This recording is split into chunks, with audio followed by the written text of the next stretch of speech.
तो मैंने ये क्वेश्चन उनसे किया था कि बजाज का मैंने एक अक्सर कॉमन प्रॉब्लम सुना है कि उनका चैन का बहुत आवाज़ आता है। सिटी में अगर आप इसको राइड करोगे ना तो वो टाइम पे आपको देख कर गाड़ी चलाना है प्रॉपर एकदम, ऐसे नहीं कि आप कट वट मार के इसको नहीं जा सकते हो।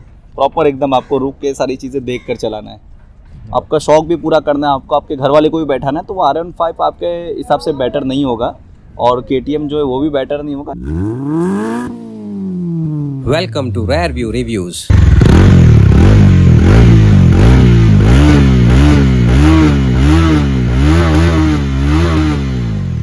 हे guys, welcome back to my channel. So आज आपके लिए हमने लाया है एक स्ट्रीट बाइक जो है बजाज की सबसे एक्चुअली हाईएस्ट सीसी वाली बाइक, प्लस प्राइसिंग वाइज भी वो अपने सेगमेंट के अंदर सबसे अच्छी बाइक है। सो आज के हमारे गेस्ट हैं मिस्टर इनाम खान। ये है एक फिटनेस ट्रेनर और ये रहने वाले हैं मुंबई के और ये चलाते हैं डोमिनार 400। सो जानते हैं इनसे इनका ownership experience about the Dominar. Hello sir. Hello कैसे मिस्टर हो? Inam, good, how are you? जी good. Welcome to rear view reviews. Thank you so much. So सबसे पहले हमारा आपसे क्वेश्चन है कि आपने ये गाड़ी ही क्यों चुनी, मतलब इसके सेगमेंट के अंदर 400 के सेगमेंट में? ओके, एक्चुअली मेरा ये गाड़ी सिलेक्ट करने का रीज़न ये था कि थोड़ा मुझे एक स्पोर्ट्सी लुक चाहिए था, एक स्पोर्ट्स लुक चाहिए था और थोड़ा एक मस्कुलर लुक चाहिए था, जिसमें मुझे मतलब मैंने बाकी और भी सारी चीज़ें देखी थी। जैसे मैंने बुलेट के शोरूम पर भी गया था, तो बुलेट के शोरूम पर मैंने रॉयल एनफील्ड की 350 क्लासिक देखा था और KTM के उसमें भी गया था। बट वो प्राइस KTM जो 390 है एडवेंचर, वो मुझे प्राइस में काफ़ी हाई लगा और उतना मुझे पसंद नहीं आया। ठीक है, वो पिकअप है, उसका जगह से गाड़ी उठती है अच्छी, जिसको उड़ाना वगैरह हो, तो अपना ऐसा उड़ाने का शौक नहीं है टायर वगैरह, बट मुझे वो जमा नहीं। तो ये एक ऐसा बाइक एकदम मस्कुलर लगता है दिखने में। और जब चलाओगे ना आप तो आपको एक ऐसा फील आता है कि आप कोई गाड़ी चला रहे हो, तो ऐसा रोड से चिपक के चलता है गाड़ी ये। तो वो हिसाब से मैंने सिलेक्ट किया। एक और रीज़न था जो अक्सर कॉमन रीज़न है, ये मतलब लोगों को पता नहीं होता लेकिन लोग ले लेते। तो मेरा ये मतलब था कि ये लेने का, ताकि देखिए इसका सीट ऐसा है कि पीछे जो बैठेगा वो एकदम प्रॉपर बैठेगा एकदम। अच्छा, जैसे मैं अपने घर वाले को भी कंफर्टेबल बैठा सकता हूँ।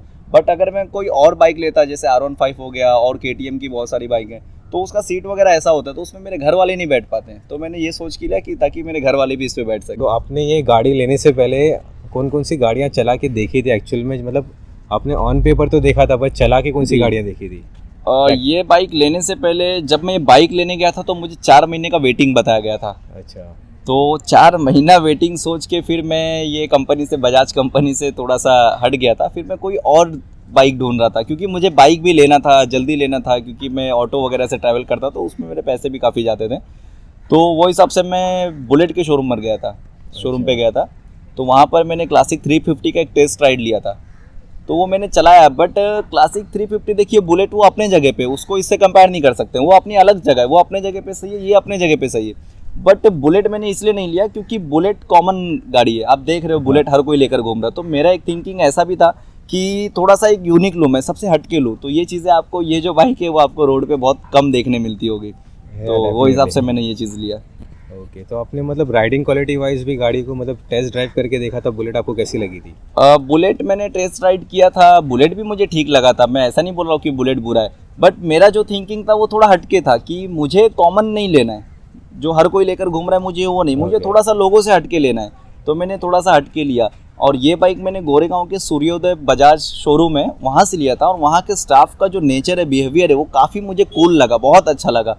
वहाँ पर एक विनीत सर है जो मैनेजर हैं, एक रोहित है, तो मतलब सारे लोगों ने मुझे काफ़ी अच्छे से मतलब ट्रीट किया था। जब इसका मैं पता करने गया था ये बाइक के बारे में, तो उन्होंने मुझे काफ़ी अच्छे से समझाया था, बताया था। यहाँ तक कि मुझे टेस्ट राइड इसका भी दे रहे थे, बट इसका मैंने टेस्ट राइड लिया ही नहीं था, डायरेक्ट बुकिंग करवा दिया था, इतनी मुझे पसंद आई गाड़ी। अच्छा, लुक ही आपको इतना पसंद आया कि आपने मतलब बाकी कुछ देखा ही नहीं? जी, मैंने दूसरा देखा ही नहीं है। और इसमें 250 सीसी भी आता है, तो जैसे जिसका किसी का बजट वगैरह इतना नहीं होता है 283 में नहीं, तो थोड़ा सा कम में आता है वो 250 सीसी, तो लोग उस पर भी जा सकते हैं। 250 सीसी में भी सेम ऐसे ही रहता है, बट थोड़ा सा ये चीज़ें नहीं रहती हैं, इसको आप अलग से लगवाना पड़ता है उसमें। बाकी कलर के मामले भी, और इसमें हाँ, कलर की बात मैं करूँ तो इसमें एक 2 कलर आता है, एक ग्रीन एक ये था चारकोल ब्लैक। तो ग्रीन मैंने इसलिए नहीं लिया क्योंकि ग्रीन मुझे जमा नहीं, मेरा जो चॉइस था वो ब्लैक था, तो मैंने ब्लैक लिया। आपकी बाइक का मॉडल, प्राइस और आपने कब खरीदा था? और ये जो 11 तारीख आया है वो 11 तारीख को, ये 11 तारीख को मेरा 2 महीना पूरा कंप्लीट हो चुका है। और प्राइस की इसकी बात करें तो ऑन रोड मुझे ये 2,83,000 में पड़ी है। 2,83,000 इन मुंबई? इन मुंबई ऑन रोड प्राइस। और अब कितनी चला चुकी है गाड़ी? अराउंड अब तक मैंने कुछ 588 किलोमीटर चलाया हूँ मैंने, 588 किलोमीटर। ओके बहुत कम चलाया हूँ, लेकिन जब भी चलाता हूँ बहुत मज़ा आता है। Okay that's good. तो इसका जो इंजन परफॉर्मेंस है वो आपको मतलब कैसा लगता है गाड़ी का? इसका इंजन परफॉर्मेंस अब तक का तो मुझे काफ़ी अच्छा ही लगा है। मैं 588 किलोमीटर चला चुका हूँ, तो अब तक मुझे बेस्ट लगा है, और आई होप कि आगे भी मुझे शायद ऐसे ही अच्छा देखने मिले, बेस्ट ही मिले। ओके तो मतलब आपको कुछ लैक वैक कहीं पे लगा नहीं है मिड में, क्योंकि ये गाड़ी जो है वो लीनियर पावर डिलीवर करती है, राइट? जी जी। और इसके टॉप एंड के अंदर भी काफ़ी मतलब पावर है गाड़ी के अंदर। तो आपको कभी फील हुआ है मतलब ऐसा? इसका देखिए ऐसा कभी फील नहीं हुआ, बट बाइक थोड़ा सा हैवी है, और जाहिर सी बात है अगर आप इतनी बड़ी बाइक ले रहे हैं तो वो हैवी रहना भी चाहिए। तो अक्सर लोगों का भी मैंने सुना है कि बहुत हैवी बाइक है, बट वो हैवी क्यों है? क्योंकि ये गाड़ी भी वैसे ही है ना, 400 सीसी की गाड़ी है, और इतनी बड़ी गाड़ी आप लेकर चल रहे हैं। अभी ये 125 सीसी की तो गाड़ी है नहीं, 200 सीसी की तो गाड़ी है नहीं जो हल्की रहेगी।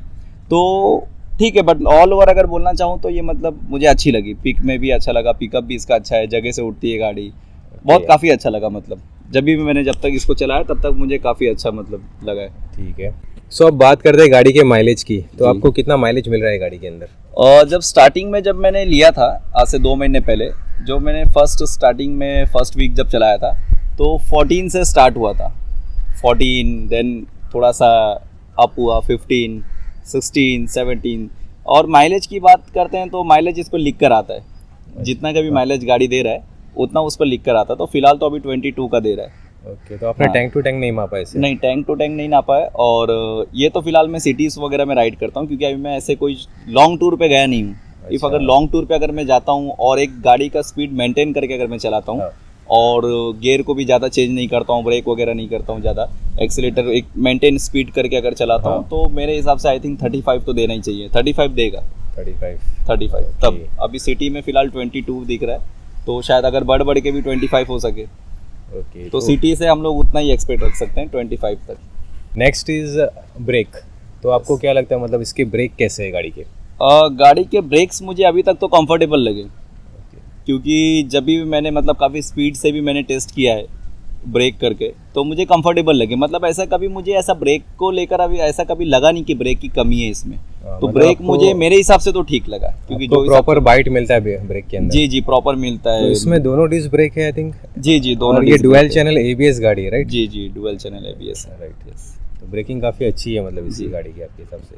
सो नेक्स्ट बात करते हैं कि जो इसको बैठने का पोस्चर है, और ये सीट का जो कंफर्ट कैसा लगता है आपको गाड़ी का? और सीट का कंफर्ट तो आप देख ही रहे हैं, और सारे लोग देख ही रहे हैं। तो सीट का कंफर्ट तो काफ़ी मुझे बेस्ट लगा। मतलब अब तक का जो स्पोर्ट्स बाइक इतना मतलब 400 सीसी में, तो मुझे फ़िलहाल ये जो सीटिंग है वो बहुत बेस्ट लगा। और जो चलाता है उसके लिए भी, और जो पिलियन है जो पीछे बैठता है उसके लिए भी काफ़ी बेस्ट। तो अब तक मेरे मम्मी भी इस पर बैठ चुके हैं, सिस्टर, मेरे पापा मेरे, बट उन लोगों को कोई दिक्कत नहीं आया कभी बैठने में, कभी कोई प्रॉब्लम नहीं हुआ।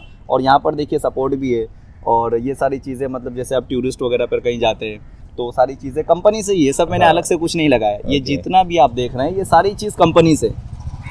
और रही बात सिर्फ ये सैडल स्टे की, तो ये मैंने कंपनी वाले लोग ने मुझे ऑफ़र दिया था कि ये आप लगाना है तो आप अलग से लगा सकते हो, जो कि हम ही लोग लगा कर दे देंगे। तो कितने की पड़ी आपको ये मेरा ऑन रोड? अच्छा, ये एक्सेसरीज की बात करो सिर्फ इसकी, राइट। ये मुझे 1750 कंपनी ने दी थी, 1750, बट मैंने 2000 रुपीज़ दे दिया था। बोला ठीक है। अच्छा, और आपने कुछ एक्सेसरीज लगाई है गाड़ी के अंदर? नहीं, बाकी मैंने कुछ नहीं लगाया। सारी चीज़ें जो भी है पहले से ही लगी थी, सिर्फ मैंने ये सैडल स्टे लगाया खाली। वो भी ये इसलिए लगाया था क्योंकि इसके लगाने से ना आपका गाड़ी और मस्कुलर दिखता है, और भर के दिख रहा है। और जैसे कल का मुझे कुछ टूर वगैरह भी करना होगा, तो फिर वो हिसाब से यहाँ पर मैं कुछ बैग्स वगैरह भी रख सकता हूँ, लटका सकता हूँ। राइट। उससे काफ़ी अच्छी दिख रही है गाड़ी। जी, थोड़ा मस्कुलर दिख रहा है। तो गाड़ी ट्रैफिक के अंदर, हाईवे पे मतलब कैसी हैंडलिंग है गाड़ी की? गाड़ी ट्रैफिक वगैरह में भी मुझे कंफर्टेबल लगा हैंडलिंग के मामले में, और हाईवे पे भी मुझे काफ़ी अच्छा लगा मतलब हैंडलिंग के मामले में। ट्रैफिक के अंदर थोड़ी हैवी नहीं लगती गाड़ी? हाँ, बाइक हैवी लगता है, बट अगर आप ये बाइक अगर सिलेक्ट कर रहे हो तो जाहिर सी बात है आपका पर्सनालिटी भी वैसा होना चाहिए कि आप ये गाड़ी ले रहे हो। क्योंकि जो अगर ज़्यादा दुबले पतले लोगे तो उनको काफ़ी मुश्किल होता है। जैसे अगर मैं गाड़ी कभी मुझे बैग खींचना होता है ना, तो थोड़ा परेशानी होता है खींचने के लिए। तो थोड़ा पावर ज़्यादा लगाना पड़ता है वो टाइम पे, थोड़ा कभी उतर के भी। तो अकेले से तो मेरे हिसाब से अगर कोई दुबला पतला है तो उसके लिए मतलब खींच नहीं पाएगा अकेले। अच्छा, और आपने हाईवे पे इसको कितना मैक्सिमम भगा है स्पीड में? देखिए हाईवे पे तो फिलहाल मैंने अभी एक ही बार गया, वो भी मेरे फैमिली को मैंने बैठाया था, तो मैंने उतना स्पीड में तो नहीं भगाया, बट फिर भी मैंने रोड मुझे काफ़ी दूर तक खाली दिखा था, तो वो टाइम पर मैंने कुछ 95-96 के आसपास भगाया था, उससे ज़्यादा नहीं भगाया था क्योंकि मेरी फैमिली भी थी। तो इफ मैं अकेला होता तो शायद मैं 100 टच करता। तो वो टाइम पे आपको गाड़ी की स्टेबिलिटी कैसे लगी हाईवे पे चलने और में? देखिए फिलहाल जब मैंने उतना स्पीड में जब भगाया था तो मुझे स्टेबिलिटी तो काफ़ी बेस्ट लगी, क्योंकि इसका वेट इतना है ना, तो ये गाड़ी हिलता नहीं है हाईवे पे। और इसका मैंने टॉप स्पीड भी देखा है, तो वो तो 200 जाता है टॉप स्पीड इसका। तो फिलहाल तो मैंने उतना नहीं भगाया है, वही 95-96 के आसपास भगाया था, तो उस पर तो मुझे स्टेबल लगा गाड़ी। और एक चीज़ मैं बताना चाहूँगा कि जैसे बीच रोड पे देखे रहेगा, गैप जैसा आता है जिसपे गाड़ी का टायर स्लिप होने का एक चांस होता है, तो मेरा उस पर भी काफ़ी बार टायर पड़ा है, बट ऐसा कभी स्लिप का मुझे प्रॉब्लम नहीं है। मतलब गाड़ी उस पर चिपक के चलती है, रोड पे टच होके चलती है, ऐसा फेंकती नहीं है साइड में। वो चीज़ मुझे मज़ा आया इसमें। जब हाईवे पे आप जब एकदम इसको 90-95 की स्पीड पे थे आप, तभी ये वाइब्रेशन बढ़ गया था गाड़ी के अंदर इंजन? जी, आपने बहुत अच्छा क्वेश्चन पूछा। वाइब्रेशन के मामले में देखिए मुझे अभी तक तो ऐसा कुछ लगा नहीं, लेकिन काफ़ी लोगों का भी मैंने देखा है रिव्यू वगैरह की, वो लोग बोलते हैं वाइब्रेशन है, बट ऐसा कुछ भी नहीं है, क्योंकि जो मैंने चलाया वो मैं आपको बता रहा हूँ। मुझे ऐसा वाइब्रेशन में भी ऐसा कुछ पता नहीं चला है कभी, मैंने इतना स्पीड चलाया फिर भी। आपको इसकी गाड़ी के सस्पेंशन कैसे लगे? सस्पेंशन के मामले में देखिए मैं ऐसा कुछ कमी तो निकालूंगा नहीं, इसकी जो भी है बेस्ट है। इसके अंदर आगे I think upside down telescopic suspension है, राइट? जी जी। ओके, तो और पीछे भी कुछ मोनो स्प्रिंग सस्पेंशन? जी, ऐसा ही कुछ है। तो इसके सस्पेंशन आपको मतलब राइड कंफर्टेबल देते हैं कि थोड़े स्टिफ है? नहीं, मैंने खड्डे में ऐसा काफ़ी कूदा है गाड़ी, तो मुझे ऐसा खड्डे में भी फिलहाल प्रॉब्लम नहीं आया है। अच्छा। अब अगर मैं जानबूझ के उसमें निकालना चाहूँ तो एक आग निकाल सकता हूँ, बट ऐसा कुछ आया नहीं है। अच्छा, हाँ, तो फिलहाल मतलब जब भी तो मैंने मतलब कूदा इसके सस्पेंशन को कंफर्टेबल बोलेंगे, yes, एकदम कंफर्टेबल। ज़्यादा जैसे केटीएम के आई थिंक थोड़े स्टिफ टाइप के थोड़े हाँ, सस्पेंशन, स्टिफ टाइप के, क्योंकि वो एक्चुअली स्टिफ सस्पेंशन जो होते हैं ना, उसमें हैंडलिंग अच्छी होती है गाड़ी की, और तो इसलिए वो हाईवे पे कॉर्नरिंग करने के लिए थोड़े स्टिफ सस्पेंशन चाहिए। राइट। बट मुझे जो भी लगा बेस्ट लगा फिलहाल मेरे हिसाब से। तो इसका इंस्ट्रूमेंट क्लस्टर है जो वो है पूरा डिजिटल। जी, तो आप हमारे व्यूवर्स को बता सकते हैं कि इसके इंस्ट्रूमेंट क्लस्टर में क्या क्या फंक्शंस आते हैं? और देखिए इसमें फंक्शन के मामले में अगर मैं बात करूं तो मुझे इसमें बहुत सारी चीज़ें जो अच्छी लगी, जैसे एक आपका एवरेज इसमें बताएगा कि आपका बाइक का माइलेज कितना दे रहा है, ये आपका एक हो गया। और कभी जैसे आपका बाइक आप सर्विस नहीं कराए हो, ठीक है, हाँ। तो उसमें एक सर्विस रिमाइंडर लिख कर आता है कि मतलब आपको पता चल जाएगा कि आपके बाइक का सर्विस का टाइम हो चुका है। तो ये दो चीज़ हो गई। और जैसे इसमें अगर पेट्रोल नहीं रहेगा कभी, हाँ। तो उसमें लो फ्यूल लिख कर आ जाएगा पहले ही, मतलब 2 कांटी जब रहेगी तो उसके पहले ही आपको एक रिमाइंडर देगा कि लो फ्यूल इसमें लिख कर आ जाएगा। तो ये सारी चीज़ें अच्छी लगी। और इसकी और अगर मैं बेनिफिट की बात बोलूँ तो इसमें गियर वगैरह का भी लिख कर आता है कि मैं कौन से गियर पर चल रहा हूँ, और वो गियर दोनों पे लिख कर आता है। नीचे एक छोटा सा इंडिकेटर दिया है, ऊपर बड़ा वाला दिया है, तो दोनों पर मैं शिफ्ट कर सकता हूँ नीचे से ऊपर। और एक टाइम लिख कर आता है, ओडोमीटर है, बहुत सारी चीज़ें इसमें। 2 ट्रिप्स है इसके अंदर, राइट? यस, 2 ट्रिप है। 2 ट्रिप्स है, ओके। और उसके अलावा और कुछ ब्लूटूथ कनेक्टिविटी? नहीं, ब्लूटूथ वगैरह तो इसमें नहीं है। ओके, नेविगेशन है इसके अंदर? नहीं, वो सब नहीं है। आई थिंक एक वर्जन आता है जिसमें नेविगेशन भी आता है। फिलहाल तो मुझे उसका तो नहीं पता, लेकिन फिलहाल तो इसमें नहीं है। मुझे लगता है शायद उसमें भी नहीं है नेविगेशन वगैरह, क्योंकि जब मैं शोरूम से जब मैं परचेस कर रहा था तो ये क्वेश्चन मैंने किया था उनसे ब्लूटूथ वगैरह का, नेविगेशन का, तो उन्होंने बोला कि आपका वहाँ पर मोबाइल होल्डर दिया गया है, तो आप नेविगेशन वगैरह जो भी होगा, मैप वगैरह, आप आपके फ़ोन से ही उसको ऑन करिए, तो वो बेस्ट होगा। इसलिए कंपनी ने उसमें चार्जिंग प्लग भी दिया है और पहले से ही उसको मोबाइल होल्डर भी दिया है। तो आपको इसके मिरर्स कैसे लगे गाड़ी के? एक्चुअली देखिए मिरर तो काफ़ी स्टाइलिस्ट है, मतलब मुझसे स्टाइलिश भी है और मतलब दिखने में भी काफ़ी अच्छा लग रहा है। और जैसे मैं पीछे कोई गाड़ी वाड़ी आ रही है तो क्लियर सारी चीज़ें दिखती है, तो ऐसे कभी मतलब कोई प्रॉब्लम नहीं हुआ। और मुझे बहुत सारे लोगों ने मिरर को लेकर बोला है कि आपने बाहर से अलग से लगवाया है क्या, तो मैंने बोला नहीं भाई, सारी कंपनी फिटेड थी। तो कंपनी ने मतलब ये चीज़ है कि सारी चीज़ें देखिए बहुत अच्छा लगा है, और क्वालिटी भी अच्छी है उसकी, जैसे कि आप देख ही रहे हो। गाड़ी के टायर्स कैसे हैं मतलब? और टायर मुझे ऐसा देखिए कभी स्लिप वाला प्रॉब्लम आया नहीं है, स्कीट वाला ऐसा कोई प्रॉब्लम आया नहीं, क्योंकि टायर इसके काफ़ी चौड़े हैं, देख रहे हैं आप, जैसे कि देख ही रहे हैं, टायर इसके काफ़ी ब्रॉड है, तो मुझे ऐसा स्लिप वगैरह कभी प्रॉब्लम आया नहीं है। मतलब जो भी है ग्रिप के हिसाब से प्रॉपर ब्रेक वगैरह, ये सारी चीज़ें मतलब परफेक्ट है। ओके, तो आपको ऐसा लगता है कि कुछ टायर मतलब बड़े चाहिए थे और गाड़ी के पावर के हिसाब से? ज़्यादा बड़ा मतलब ठीक है, इतना तो ठीक ही है, इससे ज़्यादा बड़ा फिर मैं सोचा नहीं, बट करते तो माइलेज कम हो जाता। हाँ, माइलेज कम हो जाता, बट इतना बड़ा ठीक है टायर। ओके, लगता है चौड़ा लगता है, जब गाड़ी ये चलती है तो रोड पर लोगों का रिएक्शन भी आता है, तो थोड़ा अच्छा लगता है। सो जो डोमिनार 2021 के अंदर आती थी और ये 2022 का मॉडल है, राइट? अपग्रेडेड मॉडल, यूजी मॉडल, ये फेस लिफ्ट है, राइट? फेस लिफ्ट है, राइट? सो आपको उसमें और इसके अंदर क्या डिफरेंस मतलब है? और कंपनी ने 2021 में जो डोमिनार आती थी और ये 2022 का जो डोमिनार है, तो इसमें काफ़ी चेंजेस किए। और मैं आपको अपने दिल की बात बोलता हूँ, अगर कंपनी इसको ये 2022 में अगर ये अपग्रेड नहीं करती ना, तो मैं डोमिनार नहीं लेता, क्योंकि जो 21 का डोमिनार था वो मुझे थोड़ा छोटा लगता था। अभी ये देखो एक्सेसरीज वगैरह लगा है ना, तो ये काफ़ी ब्रॉड मस्कुलर लग रहा है। तो जैसे चेंजेस में ये चेंजेस कंपनी ने किया है, 2021 में ये नहीं आता था, और सैडल स्टे शायद आप लगा सकते थे उसमें। और दूसरी चीज़, आपका ये नकल गार्ड उसमें नहीं था, ये वाइज़र था बट शायद वाइज़र भी नहीं था उसमें। और ये चीज़ जो आप देख रहे हो, ये भी वहाँ उसमें नहीं था पहले वाले में। और यहाँ पर देखिए, ये नी का सेफ्टी के लिए थोड़ा ये दिया है, मतलब इंजन का कार्बोरेटर जो है उसके सेफ्टी के लिए भी ये चीज़ दिया है उन्होंने। और पहले वाले में ये थोड़ा सा बहुत स्लिम था, इसमें थोड़ा सा मतलब उन्होंने मजबूत दिया है। तो ये चीज़ें हो गई चेंजेस के लिए, ये छोटी छोटी चेंजेस। और एक चीज़ ये कि पहले वाले में शायद इस तरफ है वो, ये चीज़ें नहीं थी, तो अभी उसमें थोड़ा ये ऐड कर दिया है, साड़ी गार्ड। हाँ, तो ऐसे कुछ कुछ चेंजेस हुए हैं, तो उससे मुझे एक अच्छा फील आता है, मतलब जब मैं गाड़ी ये चलाता हूँ तो। सो नेक्स्ट आपको इस गाड़ी के अंदर क्या क्या चीज़ें अच्छी लगी है, मतलब ज़्यादा? और देखिए, ज़्यादा अच्छी मुझे ये लगी क्योंकि गाड़ी का जो लुक आता है वो मस्कुलर आता है। मतलब जब मैं इसको चलाता हूँ ना, तो एक मुझे अच्छा फील होता है कि हाँ, मैं कोई बाइक चला रहा हूँ, मतलब एक बड़ी गाड़ी चला रहा हूँ। तो वो बड़ी गाड़ियों का फील आता है, मतलब इतने कम प्राइस में और 400 सीसी में आपको अच्छी, मतलब एक स्पोर्ट्स गाड़ी जो होती है उसका एक फील आता है मतलब चलाने में, और लोगों का रिएक्शन भी मतलब इसमें काफ़ी मिलता है। तो वो मुझे काफ़ी अच्छा लगा। इसका जो मस्कुलर देख रहे हैं आप, टाकी वगैरह कितना एक लुक Yes. लगा। उसके लुक के अलावा आपको और क्या अच्छा लगा इसका? लुक के अलावा इसका टायर भी अच्छा लगा, इसका जो किट वगैरह जो कंपनी ने लगा के दी है, ये सारी चीज़ें अच्छी लगी। इसका मिरर अच्छा लगा, इसका नकल गार्ड अच्छा लगा, इसका वाइज़र अच्छा लगा, पिलियन के लिए ये थोड़ा सपोर्टेड दे दिया, ये अच्छा लगा। और सबसे पहले बात, इसका जो शॉकअप है वो आप देख सकते हैं कितना चौड़ा है एकदम, काफ़ी मतलब दिखता है कि हाँ कोई बाइक है। तो ये सारी चीज़ें मतलब देखा मैंने। और इसमें मैंने एक चीज़ और देखा कि मेरे घर वाले इसमें बैठ जाएं, वो मेरा मेन पॉइंट था। वरना मैं लेने के लिए मैं अपाची RR 310 भी लेने गया था, और एडवेंचर KTM वगैरह 390 ये सब, और R15, बट उसमें मेरे घर वाले नहीं बैठ पाते। तो वो हिसाब से मैंने ये लिया कि इसमें मेरे घर वाले को मैं बैठाऊंगा।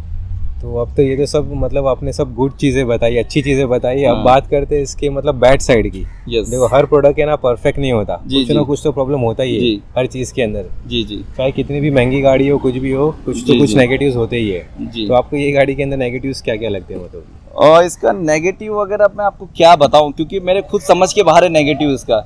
मैं इसमें अगर नेगेटिव में अगर कमियां भी अगर निकालना चाहूँगा ना, तो फिर मैं निकाल नहीं पा रहा हूँ कि इसमें मैं क्या आपको कमी बताऊँ। सारी चीज़ मुझे इसका परफेक्ट लगा। और जो रही बात इसका ग्राउंड क्लियरेंस, जो मतलब ग्राउंड से मतलब जैसे ब्रेकर वगैरह टच होना सिस्टम, तो अभी तक तो फिलहाल मेरा कोई ब्रेकर से टच नहीं है। जो कि मैंने मेरे फ्रेंड्स का भी बाइक वगैरह चलाया तो उसमें टच हो जाता है, बट अभी तक तो मेरा इसमें टच नहीं हुआ है।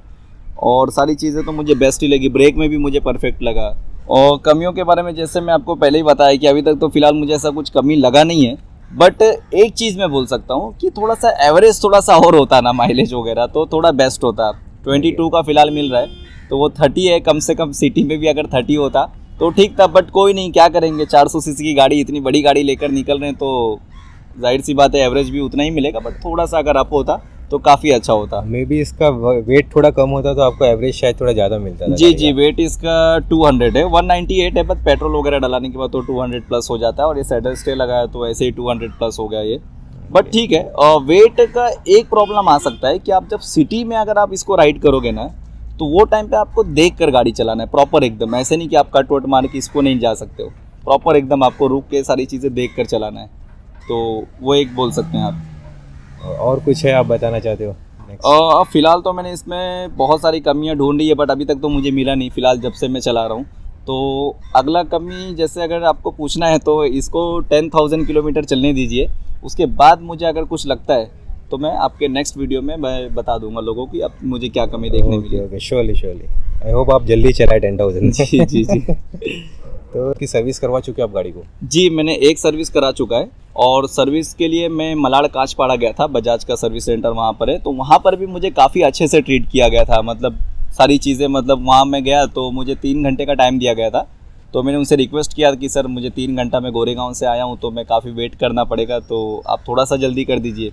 तो उन्होंने मुझे मतलब काफ़ी अच्छे से ट्रीट करके थोड़ा सा मतलब जल्दी करवा दिया था काम। तो आपको फर्स्ट मेंटेनेंस कॉस्ट कितना आया था गाड़ी का? और फर्स्ट मेंटेनेंस कॉस्ट मेरा आया था 1850 रुपीज़। 1850 रुपीज़, 1850 रुपये मुझे लगे थे फर्स्ट सर्विस के। इसमें उन्होंने क्या क्या किया था इसमें?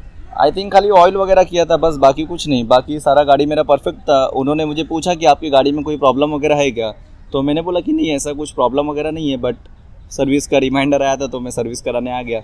बट 1800 रुपीज़ मतलब खाली ऑयल के लिए आपसे? जी, क्योंकि वो मुझे बोले कि ये गाड़ी ज़्यादा पावरफुल है, इंजन भी पावरफुल है, 400 सीसी की गाड़ी है तो इसमें इतना जाता ही है। जो कि अच्छा। कंपनी 3 सर्विस फ्री बोलती है, बट वो 3 सर्विस जो फ्री ऑयल होते हैं के ना, पैसे लगते हाँ हैं वो उसमें। खाली ऑयल के रखते हैं। उनका labour charge I think free रहता है, बट हाँ। ऑयल वगैरह का ही लगता है, राइट। तो वो हिसाब से लिया गया था।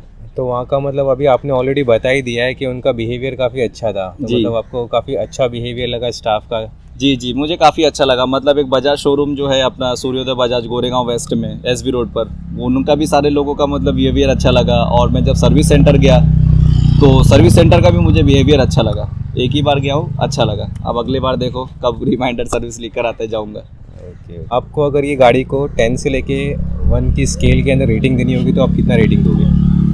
और 9.5 पकड़ लीजिए, क्योंकि देखिए आधा जो रेटिंग मैं नहीं दिया हूँ वो कुछ कमियाँ होगी जो मैं नहीं पता कर पा रहा हूँ। क्योंकि मुझे देखिए जब से चला रहा हूँ तो मुझे अब तक को कंफर्टेबल लगा है, तो मैं 9.5 पकड़ लीजिए 10 में से, क्योंकि थोड़ा बहुत तो कमी हो ही सकता है। तो अब वो क्या है वो कमी, वो मुझे नहीं पता। शायद मुझे 10,000 किलोमीटर चलाने के बाद शायद पता चले, क्योंकि देखिए चार्जर पॉइंट भी दिया है, सारी चीज़ें। मतलब कभी इमरजेंसी में अगर फ़ोन वगैरह चार्ज नहीं है तो वो भी मैं कर सकता हूँ। यहाँ तक कि कंपनी ने होल्डर भी दिया है, और इसका जो लाइट है वो डिजिटल अपना ये एलईडी लाइट है।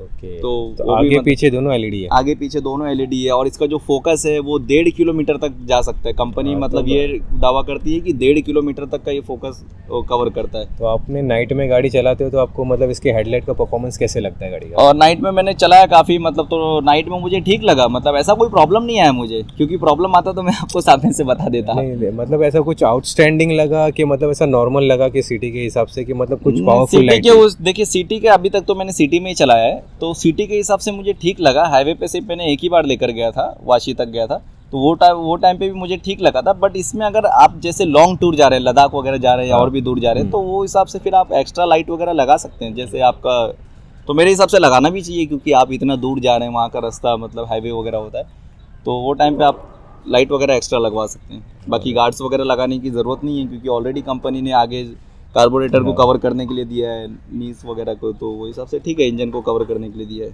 बाकी चीज़ें परफेक्ट है, ऐसा कुछ। और एक बजाज का एक कॉमन मैंने प्रॉब्लम सुना था कि उनका चैन खट आवाज़ बहुत आता है। हाँ। तो फिलहाल तो मुझे इसमें देखने नहीं मिला है, तो मैंने ये क्वेश्चन उनसे किया था कि बजाज का मैंने एक अक्सर कॉमन प्रॉब्लम सुना है कि उनका चैन का बहुत आवाज़ आता है।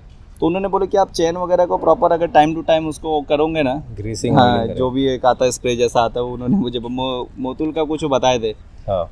तो बोले वो अगर आप करते रहोगे टाइम टू टाइम तो ऐसा प्रॉब्लम नहीं आएगा। और आप चेन का प्रॉब्लम तो एक्चुअली सारी बाइक्स में है। अगर आप देखोगे ना, बुलेट से लेके केटीएम से लेके मतलब बजाज की सब जी, बाइक्स जी। के अंदर चेन का प्रॉब्लम आता ही है, क्योंकि उसको घड़ी ग्रीसिंग और मतलब वो करना ही पड़ता है। जी। आप ये बाइक अगर दूसरे के लोगों को लेना रिकमेंड करोगे? जी, अगर मैं रिकमेंड करूँगा तो लोगों के बजट के हिसाब से रिकमेंड करूँगा कि आपका जो बजट है आप वो हिसाब से बाइक लीजिए। इफ़ आपका बजट 2,83,000 है तो आप ये 400 सीसी में जाइए। अगर आपका बजट थोड़ा सा कम है तो आप 250 सीसी में भी जा सकते हैं। और बजट के साथ साथ आप एक ये चीज़ें भी देख सकते हैं कि जैसे आप अगर बाइक ले रहे हैं तो आप पहले देखिए कि आप किस पर्पज़ से लेने हैं। आपको आपके फैमिली को लेकर बैठा के कहीं चलना है या आपको खाली अकेले घूमना है, तो वो हिसाब से भी चीज़ें आप सिलेक्ट कीजिए। तो ये बाइक में आपका फैमिली भी बैठ जाएगा। और अगर आप ज़्यादा कुछ R15 वगैरह अगर सिलेक्ट करते हैं, अगर आपका एक शौक के हिसाब से ले रहे हैं, आपका शौक भी पूरा करना है, आपको आपके घर वाले को भी बैठाना है, तो वो R15 आपके हिसाब से बेटर नहीं होगा और KTM जो है वो भी बेटर नहीं होगा, ये बाइक बेटर होगा। तो आप आपके हिसाब से देखिए जो आपको ठीक लगे। सिटिंग कंफर्ट वाइज ये बाइक सबसे बेस्ट है। ये बाइक सबसे बेस्ट है। ठीक है। So thank you mister Iman for your valuable time. जी thank you so much sir. So guys, Iman भाई भी अपना एक यूट्यूब चैनल चलाते हैं। ये एक्चुअली फिटनेस ट्रेनर है, तो आप इनका चैनल भी फॉलो कर सकते हैं। लिंक आपको डिस्क्रिप्शन में मिलेगी। सो आप अपने चैनल के बारे में कुछ बताना चाहते हो? मैं इनाम हूँ, मेरा नाम इनाम खान है और मेरा जो चैनल है वो इनाम के फिटनेस है। मैं सेलिब्रिटी फिटनेस ट्रेनर हूँ। जो भोजपुरी इंडस्ट्री के जो सुपरस्टार हैं उनका मैं ट्रेनर हूँ, एंड एक्ट्रेस कुछ हैं उनका भी मैं ट्रेनर हूँ, और बॉलीवुड में भी कुछ हैं और उनका भी मैं ट्रेनर हूँ। तो मैं उनको काफ़ी ट्रेन किया हूँ, मतलब बहुत लोगों को। और जो मेरा चैनल है तो वो हिसाब से मैंने फ़िटनेस के हिसाब से चालू किया था, इनाम के फिटनेस। आप मेरे भी चैनल को फॉलो कीजिए, सब्सक्राइब कीजिए, सर के भी चैनल को सब्सक्राइब कीजिए, लाइक कीजिए और अपने दोस्तों बारे में शेयर कीजिए। Thank you guys.